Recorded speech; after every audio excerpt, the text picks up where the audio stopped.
जय श्री कृष्णा दोस्तों, आप सबका अपने चैनल पुण्य धर्म में स्वागत है। दोस्तों, आज से इस चैनल पे आप सबको माघ महात्म्य सुनने को मिलेगा। चैनल को सब्सक्राइब जरूर कर लीजिए। पहले हम माघ माह का महत्व जानते हैं।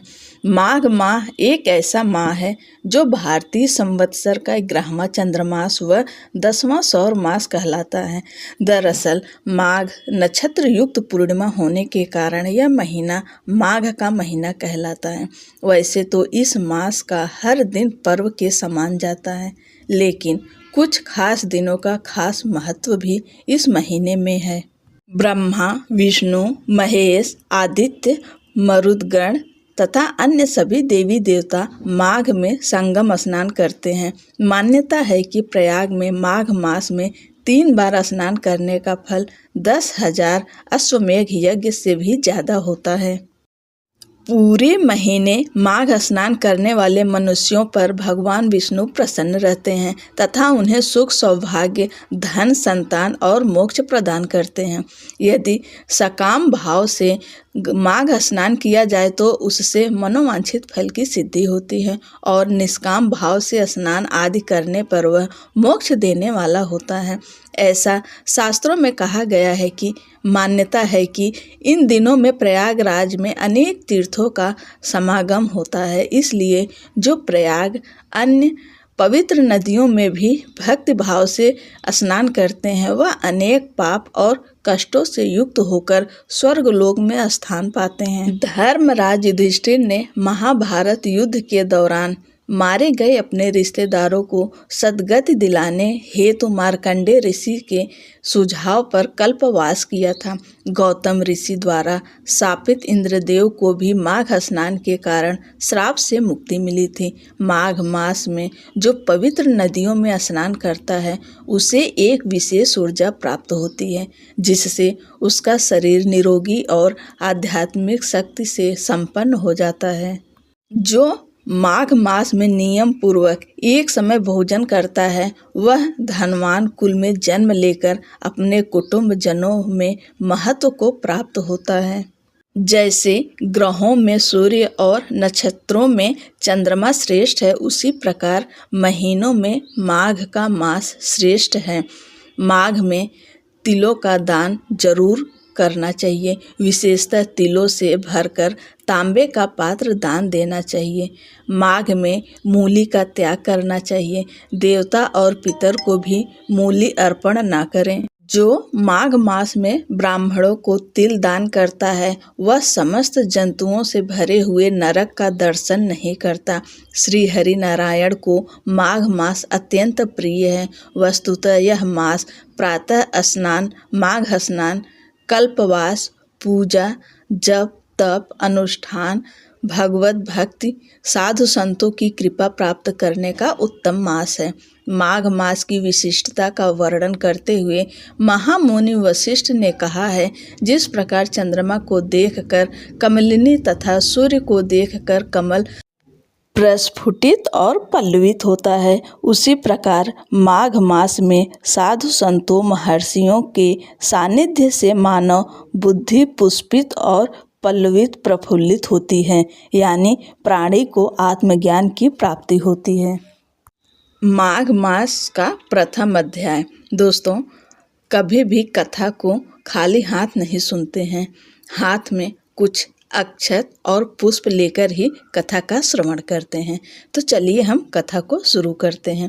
एक समय श्री सूत जी ने अपने गुरु श्री व्यास जी से कहा कि गुरुदेव, कृपा करके आप मुझसे माघ मास का महात्म्य कहिए, क्योंकि मैं आपका शिष्य हूँ। व्यास जी कहने लगे कि रघुवंश के राजा दिलीप एक समय यज्ञ में स्नान के पश्चात पैरों में जूते और सुंदर वस्त्र पहनकर शिकार की सामग्री से युक्त कवच और शोभायमान आभूषण पहने हुए अपने सिपाहियों से घिरे हुए जंगल में शिकार करने खेलने के लिए अपनी नगरी से बाहर निकले। उनके सिपाही जंगल में शिकार के लिए मृग, व्याघ्र, सिंह आदि जंतुओं की तलाश में इधर उधर फिरने लगे।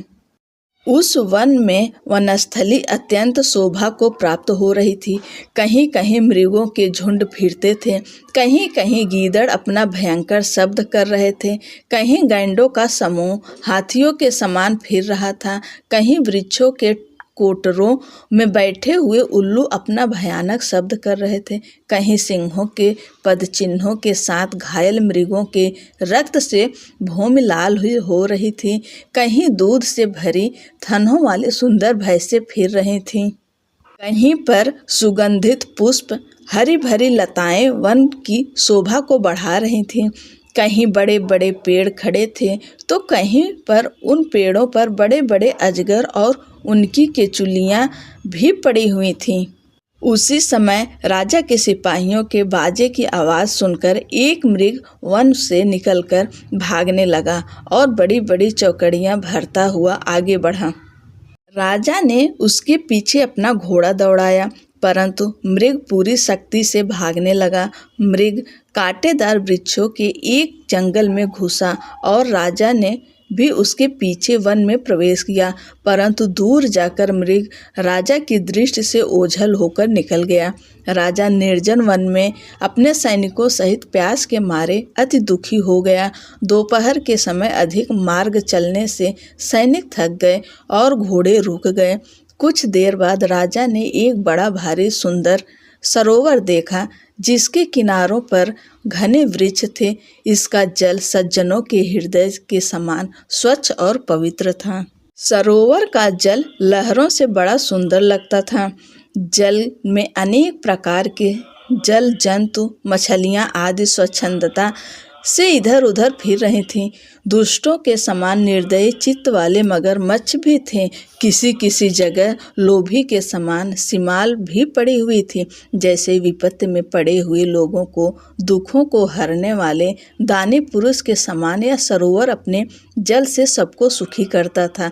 जैसे मेघ चातक के दुख को हरता है, इस सरोवर को देखकर राजा की थकावट दूर हो गई। रात्रि को राजा ने वहीं विश्राम किया और सैनिक पहरा देने लगे और चारों तरफ फैल गए। रात के अंतिम समय में सूकरों के एक झुंड ने आकर सरोवर में पानी पिया और कमल के झुंड के पास आया। तब शिकारियों ने सावधान होकर सूकरों पर आक्रमण किया और उनको मारकर पृथ्वी पर गिरा दिया। उस समय सब शिकारी कोलाहल करते हुए बड़ी प्रसन्नता के साथ राजा के पास गए और राजा प्रभात हुआ देखकर उनके साथ ही अपनी नगरी की तरफ चल पड़े, जिसका शरीर तपस्या और नियमों के कारण बिल्कुल सूख गया था, जो मृगछाला और वल्कल पहने हुए था और नख, रोम तथा केश धारण किए हुए था। राजा ने ऐसे घोर तपस्वी को देखकर बड़े आश्चर्य से उनको प्रणाम किया और हाथ जोड़कर खड़ा हो गया। तपस्वी ने राजा से कहा कि हे राजन, इस पुण्य शुभ माघ में इस सरोवर को छोड़कर तुम यहाँ से क्यों जाने की इच्छा करते हो? तब राजा कहने लगा कि हे महात्मन, मैं तो माघ मास में स्नान के फल को कुछ भी नहीं जानता। कृपा करके आप विस्तार पूर्वक मुझको बताइए। दोस्तों, पहला अध्याय यहाँ पर समाप्त होता है।